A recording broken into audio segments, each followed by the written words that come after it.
Kita akan coba review bagaimana jalannya perdagangan di sepanjang hari ini dan kami ingatkan kembali Anda masih bisa berpartisipasi dan bergabung bersama kami di telepon interaktif pemirsa di 021 391 di 5201 dan juga ada WhatsApp interaktif kami di 0812 di 1398 di 3749. Dan saat ini kami sudah terhubung melalui Zoom bersama dengan Bapak Akil Triadi selaku Research Analyst PT MNC Sekuritas. Kita akan langsung sapa saja. Pak Akil, selamat sore, apa kabar Pak? Iya, halo selamat sore. Terima kasih Pak Akil sudah meluangkan waktu di IDX Channel. Hari ini indeks harga saham gabungan Pak Akil mengalami pergerakan yang berbeda dari biasanya. Hari ini mengalami penguatan yang cukup signifikan di atas 1% dan level 6.700-an kembali disentuh oleh indeks harga saham gabungan. Bagaimana analisis Anda di sepanjang perdagangan hari ini, penguatan yang terjadi Pak Akil? Ya, kalau kita lihat memang pergerakan dari IHSG ini terjadi penguatan yang cukup lumayan ya, 1,15% di levelnya 6.736. Dan kalau kita lihat malah pergerakan dari IHSG ini memang sempat tadinya cukup volatile ya di beberapa waktu belakangan kemarin. Kita lihat sempat juga terkoreksi dalam seminggu kemarin. Kita lihat hal ini memang didorong oleh adanya kekhawatiran akan adanya resesi dan juga kenaikan inflasi yang cukup tinggi. Sehingga kami melihatnya ini merupakan adanya technical rebound dan kami masih memiliki prospek yang untuk adanya dari IHSG ini terjadi penurunan kembali, nantinya terjadi profit taking, melihat bagaimana pergerakan IHSG secara teknikal ini masih bergerak untuk di rentan dari sideways-nya sendiri seperti itu. Dan kita lihat memang asing juga dalam sebulan kemarin ya, ataupun juga dalam sebulan belakangan ini terjadi net sell yang memang cukup lumayan, yaitu sekitar 10 triliun, sehingga kami melihatnya ini menjadi technical rebound saja dan harap diwaspadai adanya potensi terjadinya lanjutan koreksi. Dan kita lihat memang secara regional memang pergerakan dari bursa Asia ini juga cenderung mix ya. Dan untuk beberapa misalnya seperti dari Nikkei terjadi penguatan, untuk Hang Seng terjadi koreksi, dan untuk Shanghai terjadi juga penguatan tipis. Hal ini memang didorong oleh adanya dari para investor melihat bagaimana nanti untuk kebijakan dari FOMC meeting Ya. yang dilaksanakan pada minggu depan. Dan untuk di Indonesia sendiri sebenarnya saat ini sedang menanti ataupun juga besok ya akan menanti bagaimana keputusan dari Bank Indonesia terkait dengan suku bunga. Seperti itu, Mas David. Pak Akil, hari ini ditutup di level 6.736. Kemudian tadi secara intraday-nya sempat menyentuh ke level 6.740. Secara teknikal tadi Anda katakan masih ada peluang pelemahan bagi IHSG dengan adanya potensi profit taking. Nah, dari sisi level 6.700-an sudah ditembus nih Pak. Apakah dari sisi resistennya ini belum tersentuh ini untuk confirm indeks harga saham gabungan untuk melanjutkan ke level yang lebih tinggi lagi Pak Akil? Ya, kami melihat memang untuk pergerakan ISG ini secara teknikal masih ada level resist ya yang perlu memang diuji terlebih dahulu, dan itu kami cermati ada di level, sebentar kita lihat dulu, kalau secara teknikalnya itu ada di level 6.767 hari ini, belum tertembus ya. Kita lihat highest-nya di level 6.740. Jadi cermati 6.767 dulu, habis itu ada di level 6.800. Jadi kalau 6.800-nya belum tertembus, maka kami melihat ini masih akan cenderung sideways pergerakan dari IHSG ke depannya, sehingga manfaatkan ketika IHSG belum mampu break 6.800 untuk kita bisa profit taking terlebih dahulu, seperti itu. Baik, dari sisi sentimen, Bank Indonesia akan mengumumkan hasil rapat Dewan Gubernur. Dari MNC Sekuritas, bagaimana dari hasil proyeksi mungkin atau juga perkiraan, apakah Bank Indonesia akan tetap mempertahankan suku bunga acuan sesuai dengan perkiraan yang berkembang di beberapa pemberitaan sampai sejauh ini, Pak Akil? Oke, kalau kami melihatnya untuk pergerakan ataupun juga nanti untuk keputusan dari suku bunga Bank Indonesia ya, ini memang ada potensi untuk adanya peningkatan dari suku bunga, minimal adalah di angka 25 basis point, karena memang melihat dengan adanya beberapa sentimen dari global terkait dengan resesi, lalu juga terkait dengan inflasi Amerika Serikat yang memang masih tinggi, bahkan melebihi dari periode-periode sebelumnya. Ini juga menjadi kekhawatiran bahwa dengan adanya resesi di Amerika Serikat akan cukup berdampak kepada ekonomi di Indonesia. Nah, maka demikian kami melihat Bank Indonesia ini masih ada potensi untuk menaikkan suku bunga untuk di pertemuan pada di bulan ini, dan kami melihat ini memang masih cukup baik ya dengan adanya peningkatan 25 basis point, dan masih ini juga diperkirakan ya oleh pasar dengan adanya peningkatan suku bunga. Namun sebenarnya kalau suku bunga dinaikkan ini juga tidak begitu negatif ya sentimennya, Ya, bahkan kami melihatnya ini menjadi sentimen positif untuk ekonomi secara makronya sendiri di Indonesia, karena memang melihat kita lihat adanya keterbatasan pangan di Indonesia ataupun juga di beberapa negara termasuk di Indonesia. Ini juga akan menjadi cermatan ya oleh para pemangku kebijakan di pemerintah sendiri, sehingga hal ini nanti akan cukup berdampak positif kepada industri dan juga kepada bisnis ya di Indonesia, sehingga sebenarnya harus dilihat secara positif ya, walaupun memang dalam jangka pendek ketika Bank Indonesia meningkatkan tingkat suku bunganya 25 basis point, atau bahkan kalau kita berekspektasi lebih tinggi gitu ya, misalnya di atas 25 basis point, misalnya mhm, 50 basis point, itu mungkin akan terjadi shock dari para market, sehingga akan ada potensi nantinya untuk terkoreksi ataupun juga baik. profit taking dari market di Indonesia sendiri. Jadi mungkin efeknya akan secara jangka pendek ya untuk di market. Oke, Pak Akil, dari sisi fundamental tadi juga kita sampaikan dari rotasi pergerakan sektoral di penutupan sesi kedua hari ini. Sektor energi memimpin penguatan cukup signifikan Pak di 3,50%. Tadi kami juga sampaikan saham-saham di sektor pertambangan batubara, logam dan mineral mentah hari ini mengalami penguatan yang cukup signifikan. Nah, yang menarik Pak Akil, dari updatean terakhir ini harga batubara ini justru mengalami koreksi di atas 8%, Pak. Bagaimana Anda melihat penguatan yang terjadi terhadap saham-saham di sektor energi, terutama untuk batu bara dan logam mineral mentah di sepanjang perdagangan hari ini? Ya, kalau kita lihat memang untuk pergerakan dari saham-saham pertambangan ya, terutama di batu bara lalu juga di metal mining. Kita mungkin akan bahas dulu di sektor di batu baranya, karena kalau ini yang cukup menarik ya, adanya terjadi rebound di beberapa emiten di coal. Kita lihat juga misalnya seperti misalnya Adaro, lalu juga PTBA, lalu juga ada ADMR, ITMG, ini juga memang terjadi penguatan. Hal ini memang kita lihat didorong oleh adanya sentimen positif, di mana adanya demand dari Eropa sendiri yang akan mengimpor ya, ataupun juga akan membeli dari batu bara di Indonesia, karena dengan adanya keterbatasan energi dari gas yang diakibatkan dari perang antara Rusia dan juga Ukraina, ini menyebabkan dari beberapa negara Eropa harus memenuhi kebutuhan energinya dengan Ya. cara mengganti alternatif dari coal, karena memang cenderung Hmm. dengan harga gas yang saat ini juga sudah tinggi, pun juga gas di Rusia dan juga Ukraina ini terjadi pelarangan ekspor begitu ya, sehingga Ya. kami melihat ini akan menjadi sentimen positif untuk di emiten batubara. Pun kemarin BPS sudah merilis neraca dagang ataupun juga trade balance dari Indonesia sendiri, memang pendorongnya terutama dari penjualan dari batubara, dan Baik. salah satunya di situ termasuk ekspor beberapa negara Eropa seperti misalnya disebutkan ada Polandia lalu juga Italia, walaupun juga nilainya belum begitu cukup Oke, besar dibandingkan Pak ke Akil. China, India. Pak Akil, meskipun data terakhir ini harga batubara mengalami koreksi yang cukup dalam, artinya investor masih cukup optimis harga batubara masih akan bergerak di level tinggi ke depannya. Sementara penguatan yang terjadi untuk saham-saham yang ada di pertambangan batubara dan logam mineral mentah lebih ke arah teknikal karena sebelumnya sudah mengalami koreksi yang cukup dalam.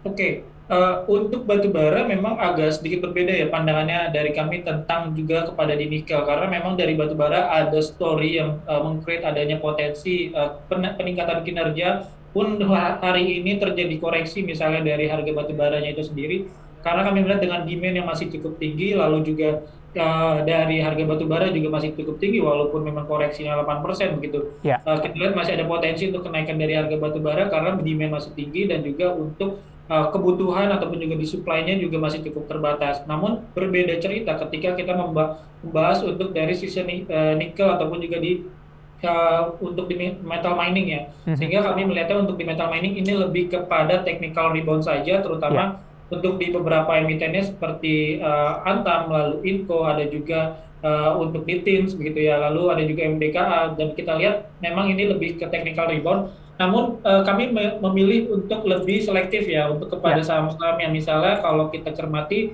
seperti dari Antam, ini memang penurunannya sudah cukup signifikan. Namun kalau melihat sisi teknikal ini belum ada tanda-tanda untuk terjadinya reversal dari pergerakannya. Namun kalau kita melihat misalnya dari Inco lalu juga dari MDKA, ini sudah terjadi potensi reversal ya, karena untuk moving average 9 sendiri yang secara jangka pendek ini sudah tertembus, ada peluang untuk golden cross dari MACD dan juga stokastiknya, sehingga kami melihat dan cukup menarik untuk diperhatikan, yaitu ada Inco dan juga MBKA mungkin ya untuk di metal mining. Baik Pak Akil, menarik, kita akan jeda terlebih dahulu, nanti kita akan bahas lebih detail lagi, terutama dari sisi support dan resistennya. Dan kebetulan pertanyaan masuk di WhatsApp interaktif kami cukup banyak yang menanyakan saham-saham yang ada di sektor energi, terutama dari pertambangan. Kita akan jeda terlebih dahulu, nanti kita akan lanjutkan, dan pemirsa kami akan segera kembali usai jeda berikut ini. Ya pemirsa, terima kasih untuk Anda yang masih bergabung bersama kami, dan kita masih berbincang bersama dengan Bapak Akil Triadi selaku Research Analyst PT MNC Sekuritas. Dan sebelum kita melihat saham-saham pilihan apa saja yang direkomendasikan, kita akan coba lanjutkan terlebih dahulu topik mengenai proyeksi dari saham-saham sektor pertambangan, batubara, logam, mineral mentah, dan juga sektor energi secara keseluruhan. Pak Akil, kita lanjutkan kembali Pak. Ya, saham-saham di sektor energi, Pak Akil, kebetulan di WhatsApp interaktif kami sudah cukup banyak yang masuk. Tadi sudah kita ulas begitu, tapi belum secara detail, terutama dari sisi teknikalnya maupun support dan resistennya. Kebetulan cukup banyak, saya akan coba sapa terlebih dahulu. Ini ada Bapak Anggiat di Bekasi, menanyakan untuk Adaro Pak, sudah beli di 2.900. Hari ini Adaro juga mengalami penguatan yang cukup signifikan. Analisis Anda secara teknikal untuk Adaro 2950. Oke, untuk Adaro memang hari ini penguatannya juga cukup signifikan. Cermati saja, ini memang secara posisi trendline, ini pergerakan dari Adaro masih uptrend dalam jangka panjang ya. Kita lihat memang ada peluang untuk kembali menguat. Walaupun nantinya kami cermati ada level resist terlebih dahulu yang perlu diuji oleh dari Adaro, yaitu di level 3000 ya. Jadi kalau nanti level 3000-nya belum tertembus, maka kita bisa cermati adanya potensi untuk profit taking terlebih dahulu, karena untuk secara posisi dalam jangka pendek ini dari level MACD belum adanya confirm adanya peluang untuk terjadi golden cross. Namun kalau nanti level 3000-nya tertembus, maka pergerakan dari Adaro ini kami perkirakan akan menuju ke level resist berikutnya, itu di 3170 atau bahkan nanti di level 3320 untuk menutup gap yang berada di tanggal 13 Juni.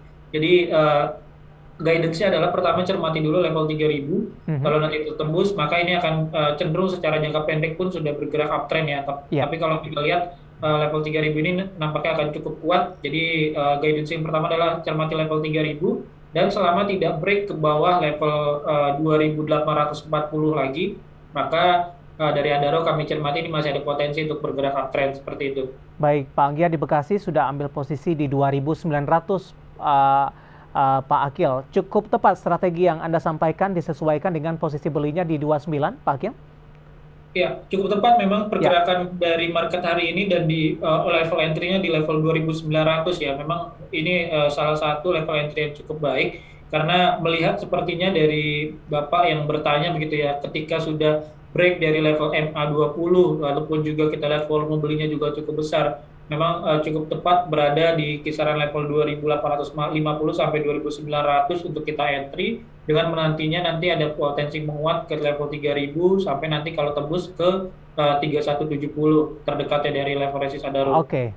Baik, kita beralih ke saham selanjutnya, PTBA. Ini ditanyakan oleh Bapak Andre di BSD, kemudian juga Bapak Mahmudin Siregar dari Medan. Pak Andre di BSD, PTBA sudah ambil posisi di 4318. Sementara Bapak Mahmudin Siregar dari Medan, PTBA sudah ambil posisi di 2462. Analisis Anda untuk PTBA? Wah, berarti yang bertanya ini Pak Andre ya, dan juga tadi satu lagi yang bertanya berarti sudah beli di bawah ya. Artinya memang ini sudah mendapatkan profit begitu ya. Dan kalau kita melihat memang secara trendline-nya sendiri, dalam jangka pendek ini pergerakan PTBA bergerak di rentang sideways ya. Jadi kalau memang dari profil dari investasinya sendiri adalah untuk jangka panjang, memang ini akan cukup menarik ya untuk PTBA sendiri. Kami ada potensi melihat dari pergerakan PTBA untuk kembali menguat, untuk kembali menuju ke 4170 atau bahkan nanti ke level 4320 terdekatnya secara teknikal. Karena memang adanya gap yang terjadi ya cukup besar, gap dari PTBA sendiri, yang memang masih ada potensi terjadi ditutup gapnya selama catatannya PTBA tidak break kembali ke bawah 3620 sebagai level supportnya, itu ada di tanggal 4 Juli. Jadi kalau secara jangka panjang ini masih cukup baik, tapi kalau untuk trading saja begitu, untuk jangka pendek baiknya ketika nanti level 4170 itu tidak tertembus, kita bisa profit taking terlebih dahulu dan buyback kembali nanti di kisaran level 3.600 sampai level 3.800 seperti itu. Pak Andre, di BSD kebetulan di level tinggi, Pak, 4.300-an, Pak Akil. Direkomendasikan averaging down tidak, Pak? Oke, kalau sudah punya ya di 4.300-an, maka kami lebih mencermati untuk Pak Andre untuk nanti menunggu, kalaupun juga kembali lihat dari profil investasinya sendiri ya. Kalau memang untuk jangka panjang, Mhm. lalu juga cash-nya juga masih ada, itu lebih baik kita nanti menunggu kembali di 3.800 sampai level 3.900. Oke. Sorry, 3.600 sampai 3.800 untuk bisa buyback kembali untuk averaging down. Tapi kalau memang belum ada dana yang cukup ya untuk kembali averaging down, maka kita bisa tunggu dulu sampai nanti 4170-nya break, atau nantinya bisa kita cicil jual dulu dengan di level 4170 kalau tidak tembus, sehingga nanti kita akan menipiskan koreksi ataupun juga rugi yang kita alami seperti itu. Baik, kita beralih ke pertanyaan selanjutnya. Ada Bapak Bob dari Jakarta ini. Untuk Antam, baru ingin masuk ini dengan penguatan yang terjadi, kemudian juga tadi Anda katakan rawan profit taking. Direkomendasikan masuk tidak untuk Antam, Pak Akil? Ya, kalau Antam ini agak cukup menarik ya, karena memang dari posisi penguatannya yang hari ini 6%, namun secara teknikal ini belum ada beberapa tanda-tanda akan adanya peluang penguatan, karena memang pada perdagangan hari ini hanya untuk menutup gap. Kami cermati itu gapnya di 1640 sampai 1605, dan secara posisi MA9 ini juga cukup tertahan dari Antam, itu di level 1670 dari Antamnya tidak mampu tembus. Jadi kalau kami cermati ini hanya technical rebound dalam jangka pendek, mungkin bisa digunakan sebagai trading buy ya dari Antam sendiri, karena nampaknya dengan volume yang cukup besar dalam 4 hari berturut-turut ini bisa kita manfaatkan untuk trading buy saja secara jangka pendek, Mhm. dan ada level resist memang yang akan diuji terlebih dahulu dari Antam di 1750 sebagai level jangka pendeknya ya. Baik. Namun kalau kita tarik garis secara big picture-nya begitu ya, Antam kalau ini merupakan uptrend ataupun juga ingin break ke posisi uptrend, minimal Antam itu harus break dulu ke atas level 2000 ya. Jadi masih cukup jauh. Dan makanya kami mencermati ini masih ada peluang untuk bergerak downtrend channel. Ketika Antam tidak mampu kembali break ke bawah level 2000, maka ini masih akan berada di kisaran bagian dari downtrend channelnya. Artinya Oke. akan ada koreksi lanjutan seperti itu. Baik. Kita beralih ke pertanyaan selanjutnya. Ada Bapak Edi dari Batam ini. Menanyakan saham pertambangan batubara lainnya. Ada Doit, Pak. Sudah ambil posisi di 400. Tampaknya nyangkut. Hari ini di 352. Menguat cukup signifikan di 5,39%. Nyangkut di level 400 untuk Doit. Pak Akil, strateginya, Pak? Oke, untuk Doit dengan posisi di level 400 ya, kita melihat memang secara posisi teknikal ini memang pergerakan dari Doit akan bergerak untuk konsolidasi terlebih dahulu, itu di kisaran levelnya 322 sampai level 372. Jadi kalau memang tadinya adalah rencana untuk terjadi ataupun juga dalam jangka pendek saja ya, maka kami lebih menyarankan untuk stop loss dulu, karena Ya. dengan posisi saat ini yang nampaknya memang agak cukup berat untuk kembali ke level 400, maka kami menyarankan untuk kita bisa stop loss, atau kalaupun juga dananya masih cukup banyak, maka kita bisa averaging down ya nantinya selama pergerakannya tidak break ke bawah level 322. Dan kalau ingin kembali ataupun juga menunggu terlebih dahulu ya dari posisi Doit saat ini yang berada di level 352, maka ini agak nampaknya agak cukup lama ya Ya. untuk kembali ke atas level 400. Pun kalau ditanya apakah ada potensi ke situ ke level 400, memang ada, karena kita lihat juga ada beberapa gap yang memang belum ditutup cukup banyak dari Doit, pun juga sentimennya cukup baik Mhm. untuk di saham batubara. Lalu juga untuk secara Fibo, maka posisi dari Doit ini masih memang tertahan di Fibo clusternya ataupun juga di level support di level Ya. 300 280. Seperti Baik. itu. Selanjutnya Bapak Joni dari Jakarta, masih dari pertambangan batubara. Untuk Bumi kali ini, baru ingin masuk ini, Oke, Pak Akil. Bumi ya. Direkomendasikan Bumi tidak? Oke, Bumi memang terjadi penguatan cukup signifikan ya, karena kita lihat dari perdagangan tanggal 15 Juni sendiri sempat di level 55, sekarang sudah hampir bahkan sudah menyentuh ya level 80. Ini lebih baik dengan beberapa profil risk yang memang cukup besar ya dari Bumi sendiri. Kita baiknya adalah profit taking dulu kalau sudah punya, tapi kalau belum punya lebih baik kita menunggu di bawah ya, karena kalau kita tarik garis secara trend line ini merupakan bagian uptrend memang. namun sudah mulai mendekati dari posisi resisten Mhm. dari trendline uptrend dari bumi. Jadi kalau kita bisa bilang ada level resist memang dari bumi itu di 81 dan 82. Jadi kalau 81, 82-nya tidak break, maka ini akan Ya. ada koreksi wajar nantinya untuk bumi kembali menuju ke level 76 sampai level 72 dari bumi. Jadi lebih baik, lebih bijaknya adalah kita menunggu kembali di bawah sudah terdiskon di kisaran level 72, itu bisa kita lakukan untuk buyback kembali seperti itu. Baik, masih dari energi, dari Bapak Chandra Gunawan dari Surabaya, Medco, apakah bisa sentuh harga 650 tidak? Analisis Anda untuk Medco untuk sekitar 2 atau sampai 3 hari ke depan, Pak? Oke, untuk 2 sampai 3 hari ke depan ya, Medco memang secara posisi candle hari ini ya memang terjadi bullish ya. Kita lihat terjadi penguatan yang cukup signifikan, bahkan berada di atas level MA9 ya. Kami melihat ini pergerakan dari Medco selama 2 sampai 3 hari ini akan berkisaran di level 620 sampai level 560. Itu untuk Mhm. kisaran dalam 2 sampai 3 hari ke depan. Jadi kalaupun nanti punya saham ya di Medco di harga 650 dan Mhm. masih memiliki dana, lebih baik kita gunakan untuk buyback di bawah secara ataupun juga dengan averaging down. Selama dia tidak break ke bawah level 560, maka nanti kita bisa Oke. averaging porto kita dan nantinya akan ada peluang menguat ke level 620, kita bisa profit taking di situ seperti itu. Baik, untuk Bapak Chandra Gunawan dari Surabaya, untuk Medco dan juga tadi review dari beberapa pertanyaan pertambangan batubara, logam dan benar mentah, di mana sektor energi hari ini juga mengalami penguatan yang cukup signifikan. Pak Akil, kita masih punya satu segmen lagi. Di segmen selanjutnya nanti kita akan lihat saham-saham pilihan apa saja yang Anda rekomendasikan, dan masih ada beberapa pertanyaan. Kita akan jeda kembali terlebih dahulu, dan pemirsa kami akan segera kembali sesaat lagi.